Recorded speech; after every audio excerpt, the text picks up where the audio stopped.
Bouquet ಎಲ್ಲ ಕೊಡ್ಲಿಕ್ಕೆ ಇರುತ್ತೆ ಏನು ಮಾಡ್ತೀನಿ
ಈಗ ಬಿದ್ದೊಂದು ಕಾಲು ನೋವೆಲ್ಲ ಬಂದರೆ ಒಂದು ಬೆಡ್ 3 ಆಗ್ತಾರೆ. ಯಾಕಂದರೆ ಅವರಿಗೆ ಟ್ರೀಟ್ಮೆಂಟ್ ಕೊಡಲಿಕ್ಕೆ ನಮಗೆ ಟೈಮ್ ಉಂಟು ಇವರಿಗೆ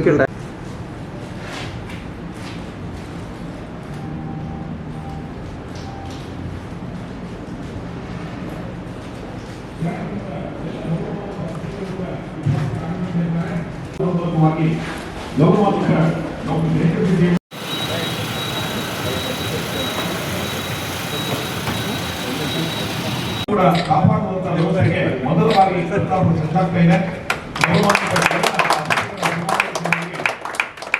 ವಿದ್ಯುಕ್ತವಾಗಿ ಲೋಕಾರ್ಪಣೆಗೊಂಡಿದೆ. ನಾವೆಲ್ಲ ಸೇರಿಸಿಕೊಳ್ಳೋಣ. ಕುಂದಾಪುರದ ಇತಿಹಾಸದಲ್ಲಿ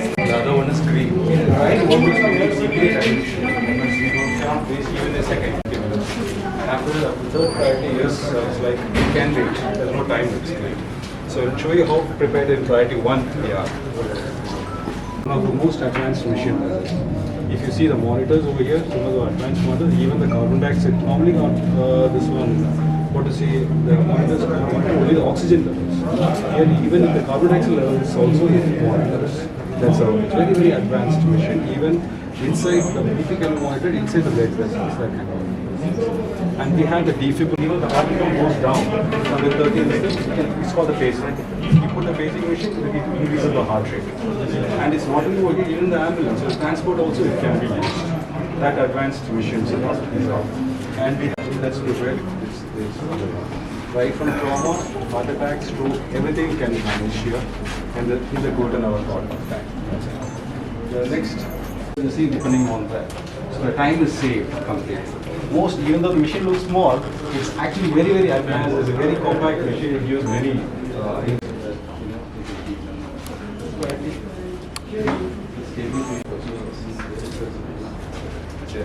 compact.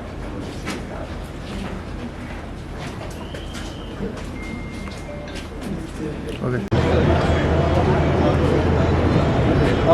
ಗೌರವಾನ್ವಿತ ಎಲ್ಲ ಅತಿಥಿಗಳು ವೇದಿಕೆ ಹೋಗಲಿಕ್ಕೆ ಗೌರವಾನ್ವಿತ ಜಿಲ್ಲಾ ಪೊಲೀಸ್ ವರಿಷ್ಠಾಧಿಕಾರಿ ಅತಿಥಿಗಳು ಕೂಡ ವೇದಿಕೆಯ ಮೇಲ್ಭಾಗಕ್ಕೆ ಬರುವಂತೆ ಅವರನ್ನ ಅತ್ಯಂತ ಪ್ರೀತಿಯಿಂದ ಸ್ವಾಗತಿಸಿಕೊಳ್ತಾ ಇದ್ದೇವೆ. ಉಡುಪಿ ಜಿಲ್ಲೆ ನೂತನವಾಗಿ ಉದಯವಾದ ಬಳಿಕ ಕೇಂದ್ರವೆಂದೇ ಗುರುತಿಸಿಕೊಂಡಂತ ಕುಂದಾಪುರ ಉಡುಪಿ ಜಿಲ್ಲೆಯ ಪ್ರಮುಖ ಪಟ್ಟಣ. ಭವಿಷ್ಯದ ದಿನಗಳಲ್ಲಿ ಸಾವಿರಾರು ಜನರ ಪ್ರಾಣದ ಇವತ್ತು ಗೌರವಾನ್ವಿತ ಅತಿಥಿಗಳೆಲ್ಲರ ಸಮ್ಮುಖದಲ್ಲಿ ಜನರ ಅವಶ್ಯಕತೆಗಳನ್ನು ಪೂರೈಸುವಂತ ಕೆಎಂಸಿ ಹಾಸ್ಪಿಟಲ್ ಎಮರ್ಜೆನ್ಸಿ ವ್ಯವಸ್ಥೆಗಳು ಕೂಡ ಜನರಿಗೆ ಲೋಕಾರ್ಪಣೆಯಾಗುತ್ತಿದೆ. ಗೌರವಾನ್ವಿತ ಅತಿಥಿಗಳ ವೇದಿಕೆ ಮೇಲ್ಭಾಗದ ಉಪಸ್ಥಿತಿಯೊಂದಿಗೆ ಈ ಕಾರ್ಯಕ್ರಮಕ್ಕೆ ದೇವರ ಆಶೀರ್ವಾದವನ್ನು ಕೋರಲು ಬಿಬಿ ಹೆಗ್ಡೆ ಪ್ರಥಮದಲ್ಲಿ ಸುಹಾಸ್ ದಯವಿಟ್ಟು.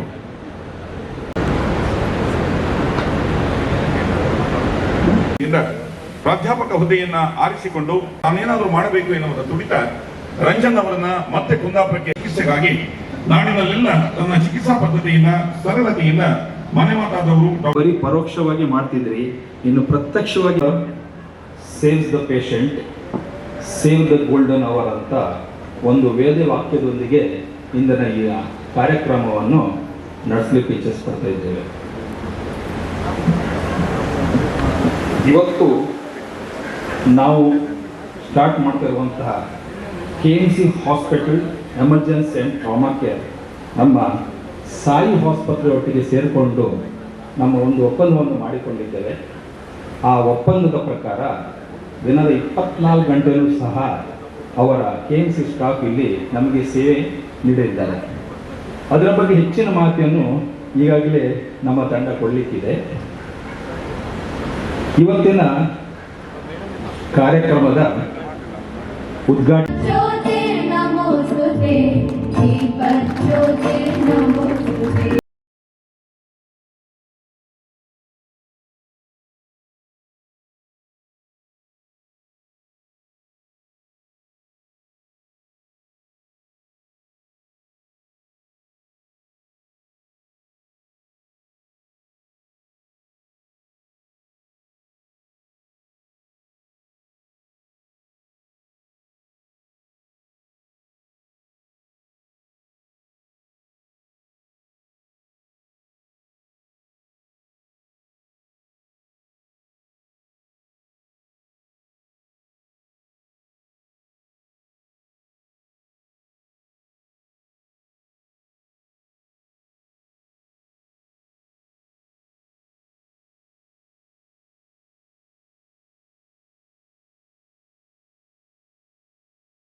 ವಿನಂತಿಯನ್ನು ಮಾಡಬಯಸ್ತಾ ಇದ್ದೇವೆ.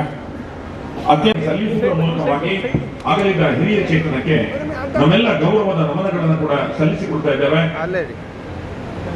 ಸಮಾಜದ ಉದ್ದೇಶಗಳ ಈಡೇರಿಕೆಗಾಗಿ ಸರ್ಕಾರದ ಕರ್ತವ್ಯಕ್ಕಾಗಿ ತಮ್ಮನ್ನು ಹಲವಷ್ಟು ವರ್ಷಗಳ ಕಾಲ ತೊಡಗಿಸಿಕೊಂಡವರು ರತ್ನಾಕರ್ ಶೆಟ್ಟಿಯವರು. ಸಮಾಜಮುಖಿಯ ಚಿಂತನೆಗಳನ್ನು ಹೊಂದಿದಂತ ಅವರನ್ನ ಈ ಕ್ಷಣದಲ್ಲಿ ನೆನಪಿಸಿಕೊಳ್ಳುವುದು ಅತ್ಯಂತ ಸುದ್ದಿರವೂ ಕೂಡ. ನ್ಯೂ ಮೆಡಿಕಲ್ ಸೆಂಟರ್ನ ಪ್ರಾರಂಭದೊಂದಿಗೆ ಜನರ ಆರೋಗ್ಯದ ರಕ್ಷಣೆಯಲ್ಲಿ ತಮ್ಮ ಕೊಡುಗೆಯನ್ನು ನೀಡುತ್ತಾ ಬಂದಿರುವ ಒಂದು ವಿಶಿಷ್ಟ ಆಸ್ಪತ್ರೆಯ ಸ್ಥಾಪನೆಯ ಹಿಂದೂ ಕೂಡ ಕನಸನ್ನು ಕಂಡವರು ರತ್ನಾಕರ್ ಶೆಟ್ಟಿಯವರು. ಅವರ ಭಾವಚಿತ್ರಗಳಿಗೆ ಪುಷ್ಪಾಂಜಲಿಯ ನಮನವನ್ನು ಸಲ್ಲಿಸುವುದರ ಮೂಲಕವಾಗಿ ಎಲ್ಲ ಗೌರವಾನ್ವಿತ ಅತಿಥಿಗಳು ಕೂಡ ಬಂದ ಎಲ್ಲ ಆಮಂತ್ರಿತ ಪರವಾಗಿ ಗೌರವದ ನಮನಗಳನ್ನ ಪುಷ್ಪಾಂಜಲಿಯನ್ನು ಮಾಡುವುದರ ಮೂಲಕವಾಗಿ ಸಲ್ಲಿಸಿಕೊಂಡಿದ್ದೇವೆ. ಕುಟುಂಬದ ಪರವಾಗಿ ಅವರ ಹೇಳಲಿಕ್ಕೆ ಖುಷಿ ಆಗುತ್ತೆ. ಯಾಕಂದ್ರೆ ಈ ಭಾಗದಲ್ಲಿ ನೀವೆಲ್ಲ ಹುಟ್ಟಿ ಬೆಳೆದವರು. ನಮಗೆ ಈ ಭಾಗದಲ್ಲಿ ನಾವು ಅನುಭವಿಸ್ತಾ ಇರುವಂತ ಕಷ್ಟಗಳು ಎಲ್ಲ ನಿಮಗೂ ಎಲ್ಲರಿಗೂ ಗೊತ್ತಿದೆ.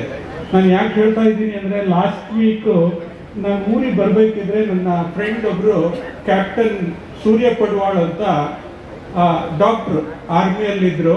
ಅವ್ರು ಮಂಗಳೂರಿಗೆ ಬಂದಿದ್ರು, ಅವ್ರು ನನ್ನೊಟ್ಟಿಗೆ ಬಂದರು. ಅವರು ಕೋಟದವರು ಮೂಲತಃ. ಅವರ ತಂದೆ ಆವಾಗ ರಿಜಿಸ್ಟರ್ಡ್ ಮೆಡಿಕಲ್ ಪ್ರಾಕ್ಟೀಷನರ್ ಆಗಿ ಅಲ್ಲಿ ಪ್ರಾಕ್ಟೀಸ್ ಮಾಡ್ತಾ ಇದ್ರು. ಅವರು ನನ್ನೊಟ್ಟಿಗೆ ಬರ್ತಾ ಇರಬೇಕಿದ್ರೆ ಅವ್ರು ಬಹಳಷ್ಟು ಹೇಳ್ತಾ ಇದ್ರು. ನಾನು ಚಿಕ್ಕವರಿದ್ದೆ, ನನ್ನ ಮನೆಯೆಲ್ಲ ಕೇಳಿದ್ರು. ನಾನು ಹೇಳಿದೆ ನಮ್ಮ ಇಲ್ಲಿ ಪ್ರಾಕ್ಟೀಸ್ ಮಾಡ್ತಾ ಇದ್ರು. ಇದು ಆಲ್ಮೋಸ್ಟ್ ಪ್ರೀ ಇಂಡಿಪೆಂಡೆನ್ಸ್ ಟೈಮಲ್ಲಿ. ಆವಾಗ ತೊಂದರೆ ಆದಾಗ ಅವರನ್ನ ಸೈಕಲ್ ಮೇಲೆ ಅಥವಾ ಹೆಗ್ಲಲ್ಲಿ ಎತ್ಕೊಂಡು ನಮ್ಮ ಮನೆಗೆ ಬರ್ತಾ ಇದ್ರು. ನಮ್ಮ ತಂದೆ ಅವ್ರನ್ನ ಮಧ್ಯರಾತ್ರಿಗೆ ಬಂದ್ರು, ಇಮಿಡಿಯೇಟ್ ಆಗಿ ಎದ್ದು ಅವರ ಪೇಷಂಟನ್ನು ನೋಡಿ ಇಮಿಡಿಯೇಟ್ ಆಗಿ ಅವರು ಮಂತ್ರ ಹೇಳ್ತಾ ಇದ್ರು. ಆ ಮಂತ್ರದಲ್ಲಿ ಏನೇನು ಟ್ರೀಟ್ಮೆಂಟ್ ಅನ್ನುವಂಥದ್ದು ಬರ್ತಾ ಇತ್ತು, ಅದ್ರ ಪ್ರಕಾರ ಟ್ರೀಟ್ಮೆಂಟ್ ಕೊಡ್ತಾ ಇದ್ರು. ಆಗ ಪೇಷಂಟ್ ಗುಣ ಆಗ್ತಾ ಇದ್ರು ಅನ್ನುವಂಥದ್ದು ಹೇಳ್ತಾ ಇದ್ರು. ನಿಜವಾಗಿಯೂ ಆ ಕಾಲ ಇತ್ತು. ಏನಂದ್ರೆ ಅವಾಗೆಲ್ಲ ಆಯುರ್ವೇದ ತಮಗೆಲ್ಲ ಗೊತ್ತಿರುವ ಹಾಗೆ ಚರಕ, ಸುಶ್ರುತ ಒಂದು ಸಂಸ್ಕೃತದಲ್ಲಿ ಇರುವಂತಹದ್ದು. ಹೆಚ್ಚು ಮಾಡ್ಕೊಂಡ್ರೆ ಕುಂದಾಪುರಕ್ಕೆ ಕರ್ಕೊಂಡು ಬರೋದು ಅದೇ ದಿನ ಯಾರು ಕರ್ಕೊಂಡು ಬರ್ತಾ ಇರಲಿಲ್ಲ. ಒಂದಿನ 2 ದಿನ ಬಿಟ್ಟು ಅದು ಸ್ವೆಲ್ಲಿಂಗ್ ಬಂದ ಮೇಲೆ ಇಲ್ಲಿ ಡಾಕ್ಟರ್ ಹತ್ರ ಕರ್ಕೊಂಡು ಬರ್ತಾ ಇದ್ರು. ಅಷ್ಟು ಕಷ್ಟ ಇತ್ತು. ಆದರೆ ಈಗ ರೋಡ್ಸು ಇದೆಲ್ಲ ತುಂಬ ಇಂಪ್ರೂವ್ ಆಗಿದೆ. ಅಟ್ಲೀಸ್ಟ್ ವೆಹಿಕಲ್ಸ್ ಇದೆ, ಪ್ರತಿಯೊಂದು ಮನೆಯಲ್ಲೂ ಬೈಕ್ ಅಂತೂ ಇದ್ದೇ ಇರುತ್ತೆ. ಹಾಗಾಗಿ ಈ ಪೇಷಂಟ್ಗಳನ್ನ ಸಿಟಿ ಕರ್ಕೊಂಡು ಬರಲಿಕ್ಕೆ, ಹಾಸ್ಪಿಟ್ಲಿಗೆ ಕರ್ಕೊಂಡು ಬರಲಿಕ್ಕೆ ಮೊದಲಿನಷ್ಟು ಪ್ರಾಬ್ಲಮ್ ಇಲ್ಲ. ಆದರೂ ಈ ಎಮರ್ಜೆನ್ಸಿ ಸಿಚುವೇಶನ್ಸ್ ಏನಿದೆ ತುಂಬ ಕ್ರಿಟಿಕಲ್. ಏನು ಇವಾಪುರ್ KMC ಹಾಸ್ಪಿಟಲ್ ಮಂಗಳೂರು ಅವರೊಟ್ಟಿಗೆ ಒಂದು MOU ಮಾಡಿಕೊಂಡು ಲೈಫ್ ಆನ್ ಅನ್ನುವಂಥ ಒಂದು ಕಾರ್ಯಕ್ರಮ, ಅದು 24 hours ಎಮರ್ಜೆನ್ಸಿ ಸರ್ವಿಸ್ ಕೊಡ್ತಾ ಇದ್ದಾರೆ. Trauma care, any emergency situation. ಇದು ನಿಜವಾಗಿಯೂ ಈ ಭಾಗದ ಜನರಿಗೆ, ಈ ಭಾಗ ಬರೇ ಕುಂದಾಪುರ ಮಾತ್ರ ಅಲ್ಲ, ಬೈಂದೂರು, ಭಟ್ಕಳ ಆಗಿರ್ಬೋದು, ಕಾರವಾರ ಆಗಿರ್ಬೋದು, ಸುತ್ತಮುತ್ತಲಿನ ಎಲ್ಲ ಜನರಿಗೂ ಇದು ತುಂಬ ಅನುಕೂಲ ಆಗುತ್ತೆ. ಅವ್ರು ಹೇಳಿದರು, ಡಾಕ್ಟರ್ ರಂಜನ್ ಅವರು ಮಾತಾಡ್ಬೇಕಾದ್ರೆ ಹೇಳಿದರು, ಕೆಲವೊಂದು ಗೋಲ್ಡನ್ ಅವರ್ ಇರುತ್ತೆ, ಆ ಅವರಲ್ಲಿ ಕರ್ಕೊಂಡು ಬಂದರೆ ಮಾತ್ರ ಪ್ರಾಣ ಉಳಿಸ್ಲಿಕ್ಕೆ ಆಗುತ್ತೆ ಅನ್ನುವಂಥದ್ದು. ನಿಜವಾಗಿಯೂ ಅದು ಸತ್ಯ. ನಾವೇ ಯೋಚನೆ ಮಾಡಿದರೆ ನಮಗೆ ಆದ್ರೆ ಎಕ್ಸ್ಪೀರಿಯನ್ಸ್ ಇದೆ. ಬಹಳಷ್ಟು ಜನ ನಮ್ಮ ಕಣ್ಣೆದುರೇನೆ ಪ್ರಾಣ ಬಿಡುವಂತ ಒಂದು ಸಿಚುವೇಶನ್ ಇದೆ, ನಾವೆಲ್ಲ ನೋಡಿದ್ದೀವಿ. ಹಾಗಾಗಿ ಈ ಒಂದು ಏನು ನಮ್ಮ ಡಾಕ್ಟರ್ ರಂಜನ್ ಶೆಟ್ಟಿ ಅವರು ಅವರ ಎಕ್ಸ್ಪೀರಿಯನ್ಸ್ ಏನಿದೆ ಕುಂದಾಪುರಕ್ಕೆ ಫಿಸಿಷಿಯನ್ ಆಗಿ ನ್ಯೂ ಮೆಡಿಕಲ್ ಸೆಂಟರ್ ಮೂಲಕ ಎಲ್ಲ ಜನ ಅನುರಾಗಿಯಾಗಿ ಬಹಳಷ್ಟು ತಮ್ಮ ಸೇವೆಯನ್ನ ಕೊಟ್ಟು ಈ ಕೊರತೆ ಇದೆ ಅನ್ನುವಂಥದ್ದು ಅವ್ರ ಗಮನಕ್ಕೆ ಬಂದಿದೆ.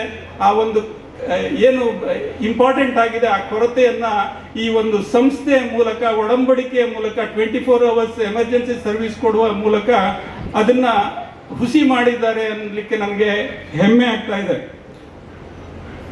ನಾನು ಒಂದು 2-3 ಸ್ಟ್ಯಾಟಿಸ್ಟಿಕ್ಸ್ ಹೇಳ್ತೀನಿ. ನಮ್ಮ SP ಅವರು ಇದ್ದಾರೆ, ಅವರಿಗೆ ಕಂಪ್ಲೀಟ್ ಗೊತ್ತಿರುತ್ತೆ ದೇಶದಲ್ಲಿ ಎಷ್ಟು ಆಕ್ಸಿಡೆಂಟ್ ಆಗುತ್ತೆ, ಡೈಲಿ ಎಷ್ಟು ಜನ ಸಾಯ್ತಾರೆ, ಎಷ್ಟು ಮೆಡಿಕಲ್ ಎಮರ್ಜೆನ್ಸಿ ಸಿಚುವೇಶನ್ ಬರುತ್ತೆ ಅನ್ನುವಂಥದ್ದು.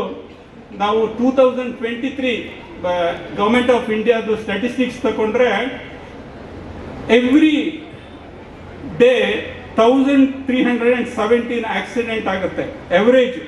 ಅದರಲ್ಲಿ 475 ಡೆತ್ ಆಗುತ್ತೆ, 1268 ಜನಗೆ ಇಂಜುರಿ ಆಗುತ್ತೆ ಎವ್ರಿ ಡೇ. ಅದರಲ್ಲಿ 55 ಆಕ್ಸಿಡೆಂಟ್ಸು ಎವ್ರಿ ಅವರ್ಸ್ ಅಲ್ಲಿ ಆಗ್ತಾ ಇರುತ್ತೆ. ಅದರ ಎವ್ರಿ ಅವರ್ಸ್ ಅಲ್ಲಿ ಈ ದೇಶದಲ್ಲಿ 20 ಜನ ಸಾಯ್ತಾ ಇದ್ದಾರೆ. ಹಾಗೆ ಈ ಕಾರ್ಡಿಯೋವ್ಯಾಸ್ಕ್ಯುಲರ್ ಡಿಸೀಸ್ ಅಂತ ನಾವೇನು ಹೇಳ್ತೀವಿ, ಈಗ ಒಂದು 10 ವರ್ಷದಿಂದ 60 ವರ್ಷ 70 ವರ್ಷದವ್ರಿಗೆ ಹಾರ್ಟ್ ಅಟ್ಯಾಕ್ ಆಗುತ್ತೆ, ಕಾರ್ಡಿಯೋವ್ಯಾಸ್ಕ್ಯುಲರ್ ಡಿಸೀಸ್ ಬರುತ್ತೆ ಅಂತ ಇದ್ರು. ಇದು ಎವ್ರಿ ಇಯರ್ 1 ವರ್ಷ ಕಡಿಮೆ ಆಗಿ ಈಗ 30-35 ವರ್ಷಕ್ಕೂ ಹಾರ್ಟ್ ಅಟ್ಯಾಕ್ ಆಗ್ತಾ ಇದೆ. ಈ ನಮ್ಮ ದೇಶದ ಸ್ಟ್ಯಾಟಿಸ್ಟಿಕ್ಸ್ ತಗೊಂಡ್ರೆ ಎವ್ರಿ ಡೇ ಆಲ್ಮೋಸ್ಟ್ 7,000ದಿಂದ 8,000 ಜನಗೆ ಕಾರ್ಡಿಯೋವ್ಯಾಸ್ಕ್ಯುಲರ್ ಡಿಸೀಸ್, ಹಾರ್ಟ್ ಅಟ್ಯಾಕ್, ಬೇರೆ ಬೇರೆ ಪ್ರಾಬ್ಲಮ್ಗಳಾಗ್ತಾ ಇದೆ. ಪರ್ ಅವರ್ 250 ಜನ ದೇಶದಲ್ಲಿ ಎವರೇಜ್ ಅಷ್ಟು ಜನ ಸಾಯ್ತಾ ಇದ್ದಾರೆ. ಇದು ಬೇರೆ ಬೇರೆ, ಇದು ಬರೇ ರೋಡ್ ಆಕ್ಸಿಡೆಂಟ್ ಆಗಿರ್ಬೋದು ಅಥವಾ ಕಾರ್ಡಿಯೋವ್ಯಾಸ್ಕ್ಯುಲರ್, ಬಹಳಷ್ಟು ಎಮರ್ಜೆನ್ಸಿ ಸಿಚುವೇಶನ್ಸ್ ಇದೆ. ನಾನು ರೋಡ್ ಆಕ್ಸಿಡೆಂಟ್ ಅಲ್ಲಿ ನಾನು ರೀಸೆಂಟ್ಲಿ ನಾನೊಂದು ಡೆಲ್ಲಿಗೆ ಹೋಗಿದ್ದೆ. ಡೆಲ್ಲಿಗೆ ಹೋದಾಗ ಒಂದು ಟ್ಯಾಕ್ಸಿಯಲ್ಲಿ ಕೂತ್ಕೊಂಡಾಗ ತಮಗೆಲ್ಲ ಗೊತ್ತೇ ಇದೆ, ರೋಡ್ ಆಕ್ಸಿಡೆಂಟ್ ತಡಿಬೇಕಂದ್ರೆ ಮೋಸ್ಟ್ ಇಂಪಾರ್ಟೆಂಟ್, ಆಕ್ಸಿಡೆಂಟ್ ಆದ್ರೂ ನಮ್ಗೆ ಏನಾದ್ರೂ ಆಗಬಾರ್ದು ಅನ್ನುವಂಥದ್ದಿದ್ರೆ ಸೀಟ್ ಬೆಲ್ಟ್ ಹಾಕೊಳ್ಬೇಕು. 4 wheelers ಅಲ್ಲಿ, 2 wheelers ಅಲ್ಲಿ ಹೆಲ್ಮೆಟ್ ಹಾಕೊಳ್ಬೇಕು ಅನ್ನುವಂಥದ್ದು ಎಲ್ಲರಿಗೂ ಅವೇರ್ನೆಸ್ ಇದೆ. ಆದರೆ ಅಲ್ಲಿ ಕಾರಲ್ಲಿ ಕೂತ್ಕೊಂಡಾಗ ಅದೊಂದು ಹೈ ಎಂಡ್ ವೆಹಿಕಲ್ ಇತ್ತು. ಆದರೆ ನಾನು SP ಅವ್ರ ಎದುರು ಹೇಳ್ತಾ ಇದ್ದೀನಿ, ಅವನು ಡ್ರೈವರು ಸೀಟ್ ಬೆಲ್ಟ್ ಹಾಕೊಳ್ತಾ ಇಲ್ಲ. ರೀಸನ್ ಅಲ್ಲಿ ಒಂದು ಯಾವುದೋ ಜಂಕ್ ಒಂದು ಇದಿದೆ, ಆ ಮೆಟಲನ್ನ ಪ್ರೆಸ್ ಮಾಡ್ಕೊಳ್ತಾ ಇದ್ದಾನೆ. ನಾನು ಹಾಕೊಳ್ಳಿಕ್ಕೆ ಹೋದೆ, ಅದು ಬೇಡ ಸರ್ ಅಂತ ಪಾಕೆಟಲ್ಲಿರೋದು ಇನ್ನೊಂದು ನನಗೆ ಕೊಡ್ತಾ ಇರೋದು, ನೀವು ಹಾಕೊಳ್ಳಿ ಅಂತ. ಈ ಥರ ಮೈಂಡ್ ಸೆಟ್ಟು ಇದು ದುರದೃಷ್ಟಕರ. ಈ ಥರದ್ದು ಆಗಬಾರ್ದು. ಭಾಳಷ್ಟು ಆಕ್ಸಿಡೆಂಟನ್ನು ನಾವು ಪ್ರಾಪರ್ ಆಗಿ ಸೀಟ್ ಬೆಲ್ಟು ಹೆಲ್ಮೆಟ್ ಹಾಕೊಳ್ಳೋದ್ರಿಂದ ನಾವು ತಡಿಬಹುದು. ಈ ಭಾಳಷ್ಟು ಒಳ್ಳೊಳ್ಳೆಯ ಕಾರ್ಸ್ಗಳು ಬಂದಿದೆ. ಆ ಕಾರ್ಸಲ್ಲಿ ನಾವು ಕೂತ್ಕೊಂಡ್ರೆ, ನಾವು ಸೀಟ್ ಬೆಲ್ಟ್ ಹಾಕೊಳ್ಳದೆ ಹೋದರೆ ಅದೇ ಹೇಳುತ್ತೆ, ನೀವು ಸೈರನ್ ಕೊಡುತ್ತೆ, ಆದರೂ ನಾವು ಹಾಕೊಳ್ಳಲ್ಲ. ಇದಕ್ಕೆಲ್ಲ ನಮ್ಮ ಜನರಿಗೆ ನಾವು ಅವೇರ್ನೆಸ್ ಕೊಡಬೇಕಾಗಿದೆ. ಈ ರೋಡ್ ಆಕ್ಸಿಡೆಂಟನ್ನು ಕಡಿಮೆ ಮಾಡಬೇಕಿದ್ರೆ ನಾವು ನಮ್ಮ ಜನರಿಗೆ ನಾವು ಅವೇರ್ನೆಸ್ಸನ್ನು ಕೊಡಬೇಕಾಗಿದೆ. ನಮ್ಮ ದೇಶದಲ್ಲಿ ನಾವೊಂದು ಯಾವಾಗಲೂ ನಾವು ಹೇಳ್ತಾ ಇರ್ತೀವಿ, ನಮ್ಮ ಒಂದು ಕುಂದಾಪುರದಾಗಲಿ ಯಾವುದೇ ಭಾಗದ್ದಾಗಲಿ ನಮ್ಮ ಇತಿಹಾಸವನ್ನು ನಾವು ತಿಳ್ಕೊಳ್ಬೇಕು ಅನ್ನುವಂಥದ್ದು.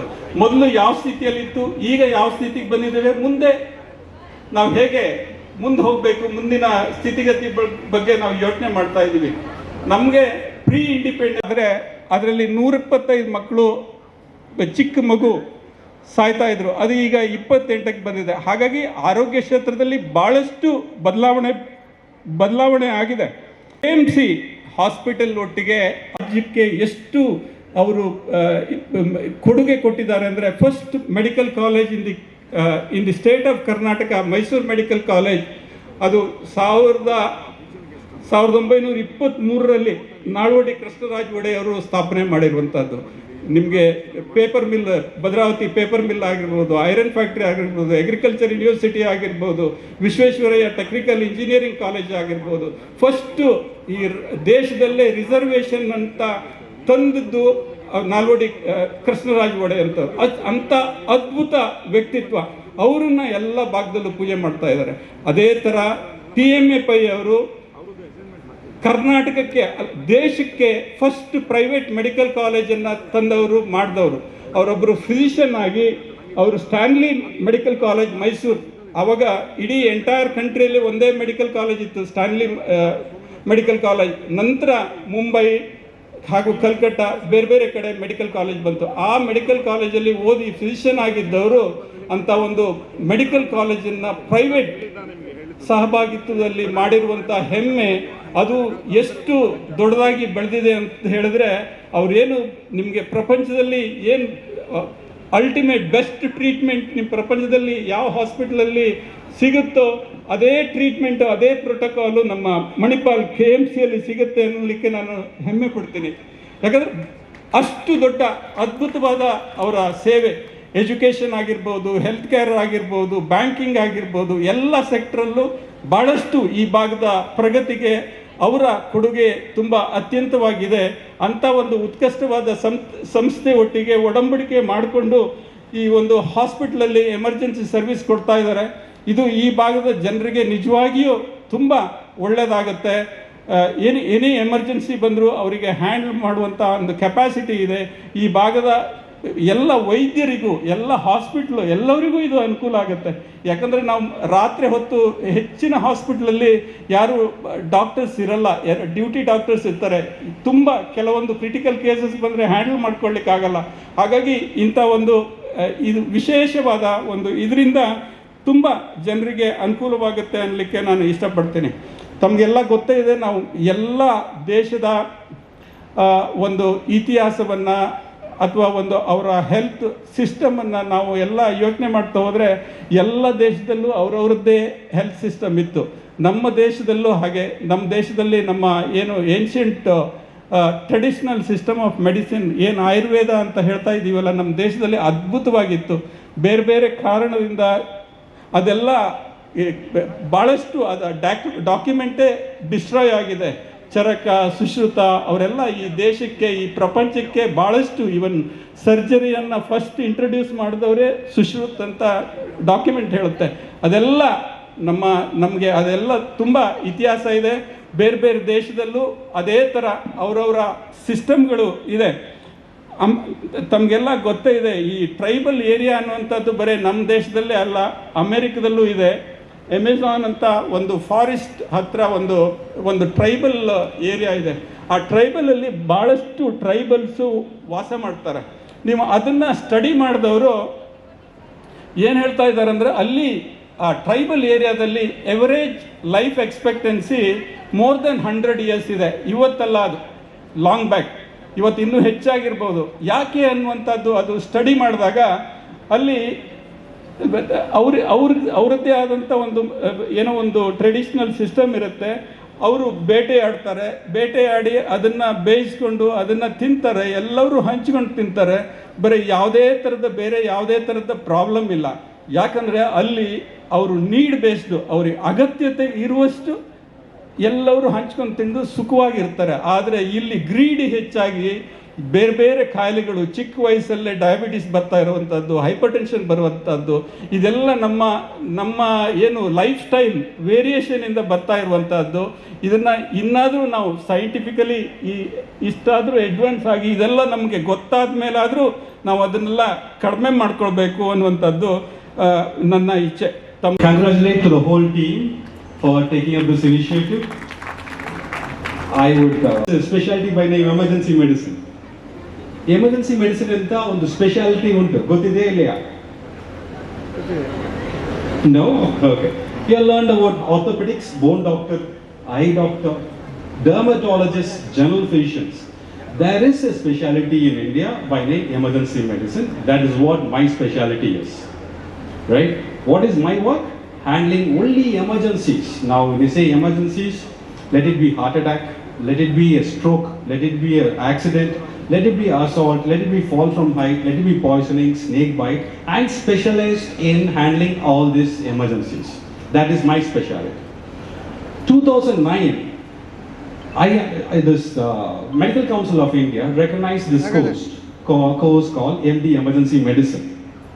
Now, they decided that the hospitals are not equipped to handle emergencies. They felt that emergencies. So we thought, why not they coming to us? We go there.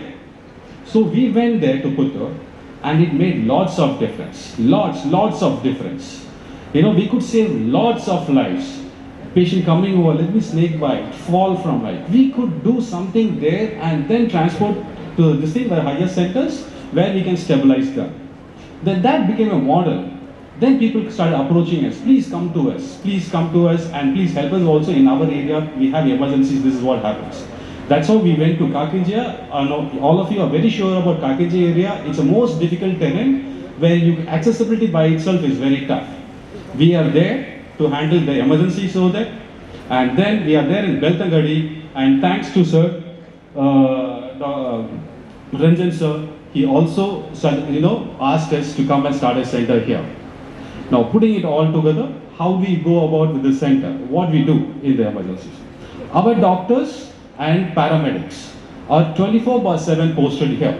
They come as a cycle. They work for 4 days, then they come back to Mangalore, the next team comes here. That's how they work 24/7. The nurses of Sri Sai Hospital had come to Mangalore, KMC Jyoti, and they got trained. ನನಗೆ ತುಂಬ ಹೆಮ್ಮೆ ಇರುವಂಥ ವಿಷಯ. ಕುಂದಾಪುರದಲ್ಲಿ ಕರ್ತವ್ಯ ನಿರ್ವಹಿಸಲಿಕ್ಕಾಗಿದೆ. ಕುಂದಾಪುರದವರೊಟ್ಟಿಗೆ interact ಮಾಡೋಕ್ಕಾಗಿದೆ. ಇಲ್ಲಿಗೆ ಯಾವುದೋ ರೀತಿಯಲ್ಲಿ ಒಂದು ಸಣ್ಣ ರೀತಿಯಲ್ಲಿ ಕೊಡುಗೆಗಳು ಕೊಡೋಕ್ಕಾಗ್ತದೆ ಅಂತ ಒಂದು ಹೆಮ್ಮೆ ನನಗೆ ಯಾವಾಗಲೂ ಇದೆ. ಈಗಲೂ ಪ್ರಯತ್ನ ಪಡ್ತಾ ಇದ್ದೀವಿ. ಈ ಎಮರ್ಜೆನ್ಸಿ ಕೇರ್ ವಿಚಾರ ಬಗ್ಗೆ ನಾನು ಈಗಷ್ಟೇ ಡಾಕ್ಟರ್ ಜೀತು ಅವರು ಹೇಳ್ತಾಯಿದ್ರು, ಮತ್ತು ರಂಜನ್ ಡಾಕ್ಟರ್ ಹೇಳ್ತಿದ್ರು. ಜನರಲಿ ನಾನು ಖಾಸಗಿ ಸಂಸ್ಥೆಗಳ ಕಾರ್ಯಕ್ರಮಗಳಿಗೆ ಹೋಗೋದಿಲ್ಲ ಜನರಲಿ, ಯಾಕೆಂದರೆ ನಾವು ಪೊಲೀಸ್ ಇಲಾಖೆಯಿಂದ ಯಾರಿಗೋ ಪ್ರಮೋಟ್ ಮಾಡ್ತಾ ಇದ್ದೀವಿ ಅಂತ ಆಗಬಾರ್ದು ಅಂತ. ಆದರೆ ಈ ಒಂದು ಕಾರ್ಯಕ್ರಮ ಬಗ್ಗೆ ತಿಳ್ಕೊಂಡಿದ್ದಾಗ ನಾನು ಬಂದರೆ ಅದು ಸರಿ ಇರ್ತದೆ ಅಂತ ನನಗೆ ಅನಿಸ್ತು. ಯಾಕೆಂದರೆ ಈಗ ಒಂದು ರೋಡ್ ಆಕ್ಸಿಡೆಂಟ್ ಆಗಿದರೆ ಅಥವಾ ಒಂದು ಎಮರ್ಜೆನ್ಸಿ ಸಿಚುವೇಶನ್ ಬಂದರೆ ಫಸ್ಟ್ ನಾವು ಯಾವುದೇ ಹಾಸ್ಪಿಟಲಲ್ಲಿ ರಾತ್ರಿ ಕರ್ಕೊಂಡು ಹೋಗಿದ್ರು ಅಲ್ಲಿ ಡ್ಯೂಟಿ ಡಾಕ್ಟರ್ ಇರ್ತಾರೆ ಮತ್ತು ಒಂದಷ್ಟು ಸ್ಟಾಫ್ ಇರ್ತಾರೆ to deal with it. But ಅವ್ರು ಯಾರು ಎಮರ್ಜೆನ್ಸಿ ಕೇರಲ್ಲಿ ಸ್ಪೆಷಲೈಸೇಷನ್ ತೊಗೊಂಡಿರುವಂಥವ್ರಲ್ಲ. ಡಾಕ್ಟರ್ ಜೀತು ಹೇಳಿದಾಗೆ ಜೂನಿಯರ್ ಮೋಸ್ಟ್ ಡಾಕ್ಟರ್ಸಿಗೆ ಕೊಡ್ತಾರೆ night shift, senior most doctors ಇರಲ್ಲ. ಈ ಸ್ಟಾರ್ಟಿಂಗ್ ಪಾಯಿಂಟಲ್ಲಿ ಏನು ಎಮರ್ಜೆನ್ಸಿ ಕೇರ್ ಕೊಡ್ತೀವಿ ಅದರ ಬೇಸಿಸ್ ಮೇಲೆ ಇರ್ತದೆ ಅವ್ರದ್ದು ರಿಕವರಿ ಅಥವಾ ಅವರನ್ನು ಬಚಾವ್ ಮಾಡುವಂಥದ್ದು ಇವೆಲ್ಲ. ಸೊ ಎಲ್ಲಿ ನಾವು ಹೈಯೆಸ್ಟ್ ಎಕ್ಸ್ಪರ್ಟೀಸ್ ಯೂಸ್ ಮಾಡಬೇಕು ಅಲ್ಲಿ ನಾವು ಲೀಸ್ಟ್ ಎಕ್ಸ್ಪರ್ಟೀಸ್ ಯೂಸ್ ಮಾಡ್ತಾ ಇದ್ದೀವಿ ಅಂತ ಒಂದು ವಿಚಿತ್ರ ವಿಚಾರ ಆ್ಯಕ್ಚುಲಿ ಇವತ್ತು ನನಗೆ ಸ್ಪಷ್ಟವಾಗಿ ಗೊತ್ತಾಗಿರೋದು. ಆ ನಿಟ್ಟಿನಲ್ಲಿ ಕುಂದಾಪುರದಲ್ಲಿ ಈಗ ಡಾಕ್ಟರ್ ರಂಜನ್ ಶೆಟ್ಟಿ ಶ್ರೀ ಸಾಯಿ ಹಾಸ್ಪಿಟಲಲ್ಲಿ ನಮ್ಮ KMC ಹಾಸ್ಪಿಟಲ್ ಸಂಸ್ಥೆ ಒಟ್ಟಿಗೆ ಏನು emergency and trauma care centre start ಮಾಡಿದೆ. ಅದು ಈ ಭಾಗದಲ್ಲಿ ಇದು ಒಂದೇ ಇರೋದಂತ ನನಗೆ ತಿಳಿದು ಬಂದಿದೆ. ಹಾಗಾಗಿ ಇದು ಒಂದು ಖಾಸಗಿ ಸಂಸ್ಥೆ ಒಂದು ಅಡಿಷನಲ್ ಕಾರ್ಯಕ್ರಮ ಶುರು ಮಾಡಿರ್ಬೋದು, ಬಟ್ ಇದರಿಂದ ಕುಂದಾಪುರದಲ್ಲಿರುವಂಥ ಸಾರ್ವಜನಿಕರಿಗೆ, ಕುಂದಾಪುರ ಜನತೆಗೆ ಯಾವುದೇ ಎಮರ್ಜೆನ್ಸಿ ಸಿಚುವೇಶನ್ ಬಂದರೂ ಧೈರ್ಯವಾಗಿ ಹೋದರೆ ಒಂದು ಹೈಯೆಸ್ಟ್ ಕ್ವಾಲಿಟಿ ಆಫ್ ಕೇರ್ ಸಿಗ್ತದೆ ಅಂತ ಒಂದು ಧೈರ್ಯದಲ್ಲಿ ಈ ಒಂದು ಸೆಂಟರ್ ಬೆಳೆಯುತ್ತದೆ ಅಂತ ನನ್ನ ಅನುಮಾನ. ಹಾಗಾಗಿ ಈ ಒಂದು ಸಂಸ್ಥೆ ಮತ್ತು ಈ ಒಂದು ಎಮರ್ಜೆನ್ಸಿ ಟ್ರಾಮಾ ಕೇರ್ ಸೆಂಟರ್ ಊರಿನವರಿಗೆಲ್ಲ ಒಳ್ಳೆಯ ಬೆನಿಫಿಟ್ ಆಗಲಿ ಅಂತ ನಾನು ಪ್ರಾರ್ಥಿಸ್ತೀನಿ. ಕೋವಿಡ್ ಸಂದರ್ಭದಲ್ಲಿ ನಾವು ಹೇಗೆ ತಾಲೂಕು ಹೆಲ್ತ್ ಆಫೀಸರ್ ಮತ್ತು ಹೆಲ್ತ್ ಡಿಪಾರ್ಟ್ಮೆಂಟ್ ಒಟ್ಟಿಗೆ ಕರ್ತವ್ಯ ನಿರ್ವಹಿಸಿದ್ದೇವೆ, ಅದೇ ರೀತಿ ನಮ್ಮ ಪೊಲೀಸ್ ಇಲಾಖೆಯಲ್ಲಿ ಯಾರಾದರೂ ಸಿಬ್ಬಂದಿಗಳಿಗೆ ಸಮಸ್ಯೆ ಬಂದಾಗ ನಮಗೆ ತುಂಬ ಹೆಲ್ಪ್ ಮಾಡಿರುವಂಥ 2 ಸಂಸ್ಥೆಗಳು, ಒಂದು ನಮ್ಮ ರಂಜನ್ ಡಾಕ್ಟರ್ದು ಹಾಸ್ಪಿಟಲ್ ಆವಾಗ ಹೆಲ್ಪ್ ಮಾಡಿದ್ದಾರೆ, ಅದೇ ರೀತಿ KMC ಮಣಿಪಾಲಲ್ಲಿ ನಮಗೆ ಸುಮಾರು ಹೆಲ್ಪ್ ಮಾಡಿದ್ದಾರೆ. ಹಾಗಾಗಿ ಈ 2 ಸಂಸ್ಥೆಗಳು ಒಟ್ಟು ಸೇರಿ ಒಂದು ಕಾರ್ಯಕ್ರಮ ಮಾಡುವಾಗ ಅದೊಂದು ಖುಷಿಯ ವಿಷಯ ಅಂತ ನಾನು ಈ ಸಂದರ್ಭದಲ್ಲಿ ಹೇಳೋಕ್ಕೆ ಇಚ್ಛೆಪಡ್ತೇನೆ. ಎಮರ್ಜೆನ್ಸಿ ಕೇರ್ದು ಕೆಪಾಸಿಟಿ ಎಷ್ಟಿದೆ ಅಂತ ಹೇಳಿದರೆ, ಮೊನ್ನೆ ಒಂದು ಕೋಟದಲ್ಲಿ ಒಂದು ಘಟನೆ ಆಗಿದೆ. ಒಂದು ಘಟನೆಯಾಗಿ ಒಬ್ಬಳು ಹುಡುಗಿಯನ್ನು ಆಸ್ಪತ್ರೆಗೆ ಕರ್ಕೊಂಡು ಹೋಗುವಾಗ ಅರ್ಧ ದಾರಿಯಲ್ಲಿ ಅವರ ತಂದೆ ತಾಯಿ ಹೇಳಿದ್ರು ಇಲ್ಲ ಅವಳು ತೀರಿ ಹೋಗಿದ್ದಾಳೆ ಅಂತ. ಆಮೇಲೆ ಗಾಡಿ ವಾಪಸ್ ತೊಗೊಂಡು ಹೋಗ್ತಾ ಇದ್ದಾಗ ನನಗೆ ಕಾಲ್ ಮಾಡಿದಾಗ ಹೇಳಿದ್ರೆ ನೀವು ಅದು ಡಿಸೈಡ್ ಮಾಡೋ ಅವಶ್ಯಕತೆ ಇಲ್ಲ, ಕರ್ಕೊಂಡು ಹೋಗಿ ಫಸ್ಟ್ ಎಮರ್ಜೆನ್ಸಿ ಕೇರ್ಗೆ, ಆಮೇಲೆ ಅವರು ಡಿಸೈಡ್ ಮಾಡಲಿ ಅಂತ. ಕರ್ಕೊಂಡು ಹೋಗಿ ಅಲ್ಲಿ KMC ಆಸ್ಪತ್ರೆಗೆ ಸೇರಿಸಿದಾಗ ಅವರು ಇಮ್ಮಿಡಿಯೇಟ್ಲಿ ಏನು ಎಮರ್ಜೆನ್ಸಿ ಪ್ರೊಸೀಜರ್ಸ್ ಮಾಡಿ ಹಾರ್ಟ್ ಬೀಟ್ ಮತ್ತೆ ವಾಪಸ್ ತಂದಿದ್ದಾರೆ, ಬದುಕಿದ್ದಾರೆ. ಸೊ ನಮಗೆ ನಾವು ಯಾರು ಈ ವಿಚಾರದಲ್ಲಿ ಎಕ್ಸ್ಪರ್ಟ್ಸ್ ಅಲ್ಲ, ಮತ್ತು ಎಮರ್ಜೆನ್ಸಿ ಕೇರ್ ಎಷ್ಟು ಮುಂದೆ ಬಂದಿದೆ, ಎಷ್ಟು ಡೆವಲಪ್ ಆಗಿದೆ ಅಂತ ನಮಗೆ ಗೊತ್ತೂ ಇಲ್ಲ. ಹಾಗಾಗಿ ಎಮರ್ಜೆನ್ಸಿ ಸಿಚುವೇಶನ್ಗಳಲ್ಲಿ ನೀವು ಯಾವುದೇ ಈ ಥರ ಡಿಸಿಷನ್ಸ್ ತೊಗೊಳ್ಳದೆ ದಯವಿಟ್ಟು ಆ ಡಿಸಿಷನ್ಸ್ ಡಾಕ್ಟರ್ಸಿಗೆ ಬಿಡಬೇಕು. ನೀವು ಆದಷ್ಟು ಬೇಗ ಟ್ರಾಮಾ ಕೇರ್ ಸೆಂಟರ್ಗಳು ಯಾವುದಿದೆ ನಿಯರೆಸ್ಟ್ ಅಲ್ಲಿ ಕರ್ಕೊಂಡು ಹೋಗಿ ಅವರಿಗೆ ಟ್ರೀಟ್ಮೆಂಟ್ ಕೊಡಿಸುವಂಥದ್ದು ಮಾಡಬೇಕು. ಇದೇ ವಿಚಾರ ಸಂಬಂಧಪಟ್ಟಾಗಿ ಈಗ ನಾವು ಪೊಲೀಸ್ ಇಲಾಖೆಯಲ್ಲಿ ಈಗಷ್ಟೇ ಡಿಸ್ಕಸ್ ಮಾಡಿದ್ದೀವಿ. ಒಂದು ರೋಡ್ ಆಕ್ಸಿಡೆಂಟ್ ಆಗಿದ್ದಾಗ ಬೈಕಿಂದ ಬಿದ್ದು ಸೈಡಲ್ಲಿ ಬಿದ್ದಿದ್ರೆ ಯಾವ ರೀತಿಯಲ್ಲಿ ಹ್ಯಾಂಡಲ್ ಮಾಡಬೇಕು, ಯಾಕಂದರೆ ಕೆಲವರಿಗೆ ಬಿದ್ದಾಗ ಸ್ಪೈನಲ್ ಫ್ರ್ಯಾಕ್ಚರ್ ಆಗಿರ್ತದೆ, ಇಂಜುರಿ ಆಗಿರ್ತದೆ, ಹೊರಗಿಂದ ನೋಡಿದರೆ ನಮಗೂ ಗೊತ್ತಾಗಲ್ಲ, ಯಾರಿಗೂ ಗೊತ್ತಾಗಲ್ಲ. ಸೊ ಹಂಗಿದ್ದವರಿಗೆ ನಾವು ಹೇಗೆ ಲಿಫ್ಟ್ ಮಾಡಿ ಗಾಡಿಯಲ್ಲಿ ಕೂರಿಸ್ತೀವಿ, ಯಾವ ರೀತಿ ಅವರಿಗೆ ಸಪೋರ್ಟ್ ಮಾಡಿ ಹಾಸ್ಪಿಟ್ಲಿಗೆ ಕಳಿಸ್ತೀವಿ, ಅದರ ಮೇಲೆ ಇರ್ತದೆ ಅವರು ಇಂಜುರಿಯಿಂದ ರಿಕವರ್ ಆಗ್ತಾರಾ ಇಲ್ವಾ ಅಂತ. ಸೊ ಈ ಥರ ವಿಚಾರಗಳಲ್ಲಿ ಎಲ್ಲ ಎಮರ್ಜೆನ್ಸಿ ಕೇರ್ ನಮ್ಮದು ಹೈಯೆಸ್ಟ್ ಕ್ವಾಲಿಟಿಯಲ್ಲಿ ಕೊಟ್ಟರೆ ಮತ್ತು ಅದರ ಬಗ್ಗೆ ಮಾಹಿತಿ ನಮಗಿದ್ದರೆ ನಮಗೆ ಒಳ್ಳೆಯ ರೀತಿಯಲ್ಲಿ ಪೊಲೀಸ್ ಇಲಾಖೆ ಆಗಲಿ ಮತ್ತು ಇತರ ಇಲಾಖೆಗಳು ಮೆಡಿಕಲ್ ಡಿಪಾರ್ಟ್ಮೆಂಟ್ ಒಳ್ಳೆಯ ಔಟ್ಪುಟ್ ಸರ್ವಿಸ್ ಜನರಿಗೆ ಕೊಡ್ಬೋದು ಅಂತ ಅನಿಸ್ತಿದೆ. ಸೊ ಆ ನಿಟ್ಟಿನಲ್ಲಿ ಒಂದು ಟ್ರೈನಿಂಗ್ ಸಹ ನಾನು ನಮ್ಮ ಸಿಬ್ಬಂದಿಗಳಿಗೆ ಆಯೋಜಿಸಲಿಕ್ಕೆ ಪ್ಲ್ಯಾನ್ ಮಾಡಿದ್ದೇನೆ ಆಲ್ರೆಡಿ. ಸೊ ಈ ಒಂದು ಕಾರ್ಯಕ್ರಮಕ್ಕೆ ಬಂದು ನೀವೆಲ್ಲರೂ ಇಡೀ ಕಾರ್ಯಕ್ರಮದಲ್ಲಿ ಕೂತ್ಕೊಂಡು ಅದು ನಿಮಗೆಲ್ಲರಿಗೆ ರಂಜನ್ ಡಾಕ್ಟರ್ ಮೇಲೆ ಮತ್ತು ಈ ಸಂಸ್ಥೆ ಮೇಲೆ ಇರುವಂಥ ಪ್ರೀತಿ ಅಂತ ನನಗೆ ಅನಿಸ್ತಿದೆ. ಹಾಗಾಗಿ ಈ ಒಂದು ಸಂಸ್ಥೆ ಮತ್ತು ಈ ಒಂದು ಕಾರ್ಯಕ್ರಮ, ಈ ಒಂದು ಏನು ಯೂನಿಟ್ ಸ್ಟಾರ್ಟ್ ಮಾಡಿದ್ದಾರೆ ಒಳ್ಳೆಯ ರೀತಿಯಲ್ಲಿ ಬೆಳೀಲಿ. ಅದೇ ರೀತಿ ಸಾರ್ವಜನಿಕರು, ಕುಂದಾಪುರ ಜನರದು ಹೆಲ್ತ್ ಕಾಪಾಡೋಕ್ಕೆ, ಜೀವನ ಬಚಾವ್ ಮಾಡಲಿಕ್ಕೆ ಎಲ್ಲ ರೀತಿಯಲ್ಲಿರೋ ಒಳ್ಳೆಯ ಸರ್ವಿಸ್ ಕೊಡಲಿ ಅಂತ ಪ್ರಾರ್ಥಿಸ್ತಾ ನನ್ನ ಮಾತನ್ನು ಮುಗಿಸ್ತೀನಿ.